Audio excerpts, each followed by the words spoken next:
Hello everyone, welcome to Terrius Talks Tech. Today we're going to take a look at the initial benchmarks of the Kaby Lake G processor, which is the Intel AMD hybrid chip, the Intel processor using AMD Vega graphics in it. AMD has also hired 2 people to replace Raja at the head of the Radeon Technologies group. And finally, Samsung has started to produce GDDR6. Before we get into all of that, I just wanted to point you guys to an article about Spectre and Meltdown, and if you haven't already heard about them, they're basically an exploit in the speculative execution of modern CPUs. This has been included in processors for the last 20 years, since the mid-90s, and basically every single processor that's manufactured today is vulnerable in some way to either Meltdown or to Spectre. Now, Meltdown doesn't affect as many processors as Spectre does, and Meltdown is actually the more severe of the 2 attacks. Meltdown is basically isolated to Intel processors and certain ARM processors. However, the patch for it is relatively easy and simple for them to put out. Unfortunately, Intel's been having a lot of issues with their microcode updates for this Meltdown fix, and it's been causing all sorts of problems. The article I think you should all go and read if you're interested is over on Gamers Nexus. They have a really good write-up here about the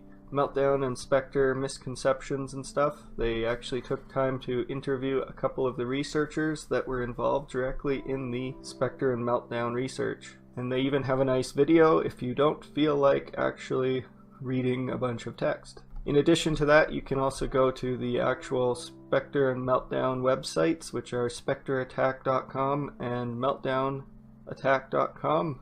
Okay, first up here we have the article from Hot Hardware about the initial benchmarks of the AMD and Intel collaboration chip, the Kaby Lake G processors. So earlier this year at CES, Dell introduced the new XPS 15 2-in-1 convertible laptop. It features the new 8th generation Core i5 or Core i7 processor with the AMD Radeon RX Vega M GL GPU with 4 GB of HBM2. They managed to get some results from Rise of the Tomb Raider benchmarks.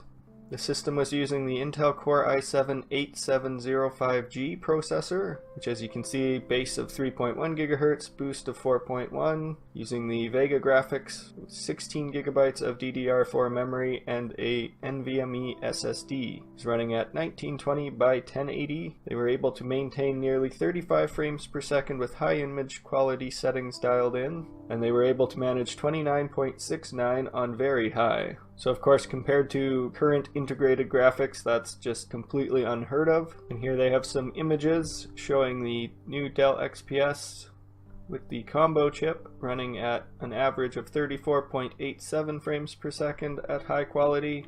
An Intel 8th generation processor with the MX150 on it, which is the NVIDIA competition, and that was getting 23 frames per second. And then the integrated graphics, which only pulled out 8.2 frames per second, which is unplayable to basically everybody. And that was at medium preset, so it would be even worse at high. It's going to be very interesting to see how that processor advances. I know Intel is using it in one of their gaming NUCs, which is just their little super small form factor PC. I believe that one is a fairly steep price, as is this Dell convertible.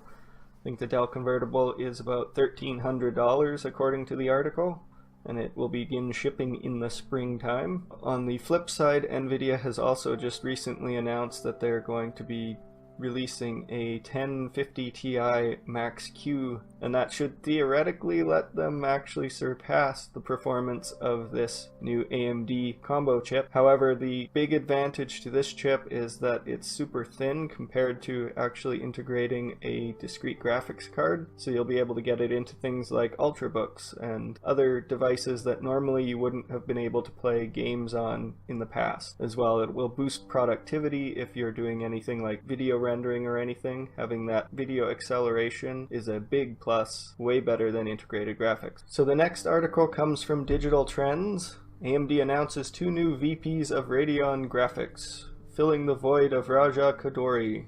AMD has announced the appointment of 2 new senior vice presidents to take over and assuage fears that Radeon's development might suffer from such a high-profile loss.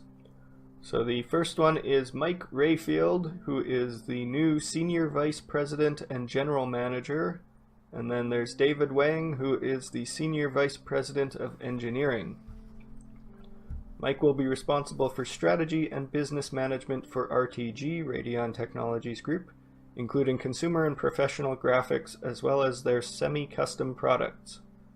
David's role at AMD in the past has included positions of Corporate Vice President responsible for SoC, System on Chip development, of processor product including GPUs, CPUs, and APUs. So the President and CEO of AMD, Dr. Lisa Su, said that Mike and David are industry leaders who bring proven track records of delivering profitable business growth and leadership product roadmaps. They're entering 2018 with incredible momentum for their graphics business based on the full set of GPU products they introduced last year for consumer, professional, and machine learning markets. Under Mike and David's leadership, she is confident that they will be able to continue to grow the footprint of Radeon across the gaming, immersive, and GPU compute markets. Now, unfortunately, right now, the gaming market isn't all that great because a lot of video cards are getting snatched up before they can ever be bought by gamers. They're being used for crypto mining, which is a whole nother can of worms that we won't get into. So it seems like this should be encouraging for anybody that was worried that with Raja leaving, the Radeon Technologies Group was going to get sold off or have some sort of crazy thing happen, shut down, whatnot. It looks like AMD has finally brought in some new blood to try and get things back on track. It did seem like there was some disappointment about the performance of Vega when it was pushed up to the frequencies it needed to compete with any of the NVIDIA graphics cards. It became super inefficient and just didn't work out all too great. However, in the mobile space, it seems to be doing pretty well because the Vega cores are able to be relatively power efficient, probably the most power efficient we've ever seen from AMD in their graphics division. Final topic is from Samsung's newsroom. Samsung is now producing GDDR6 memory. New 16 gigabit GDDR6 offers twice the speed and density levels of currently available GDDR5. Samsung Electronics, the world leader in advanced memory technology, today announced that it has started mass production of the industry's first 16 gigabit graphics double data rate 6 memory for use in advanced graphics processing for gaming devices and graphics cards, as well as automotive, networking, and artificial intelligence systems. And this was released January 18th. Beginning with this early production, they are going to be offering comprehensive graphics DRAM lineup, the highest performance and densities in as timely of a manner as possible. They're hoping to strengthen their presence in gaming and graphics cards markets. As far as I know, they've already got quite a good hold on those markets. I think they make about half of the memory chips that are used in basically everything these days. So it's being built on Samsung's advanced 10 nanometer process technology. The new GDDR6 memory comes in 16 gigabit density, which doubles that of the company's 20 nanometer 8 gigabit density modules. It performs at 18 gigabits per second, pin speed with data transfers of 77 gigabytes per second, which represents a more than twofold increase over GDDR5. It also operates at 1.35 volts instead of 1.55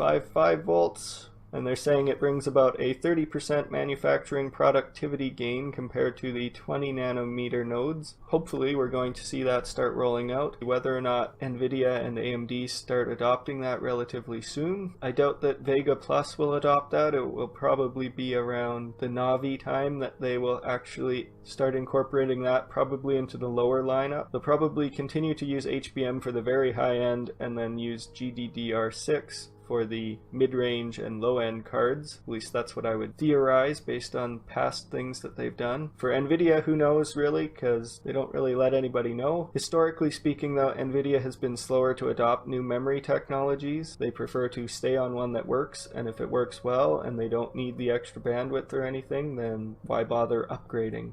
Hopefully some of the topics here were interesting. And like I said at the beginning, definitely check out that Spectre and Meltdown article if you haven't already. It affects basically every processor that exists, so if you think you're not affected by it, you are. I hope you enjoyed this episode. If you did, then be sure to give it a big thumbs up. If you have any questions or comments, feel free to leave them in the section below, or you can email them to me or tweet them to me. If you haven't already, then consider subscribing to my channel. There should be an icon somewhere around here. Thank you for watching. I hope you have a wonderful day.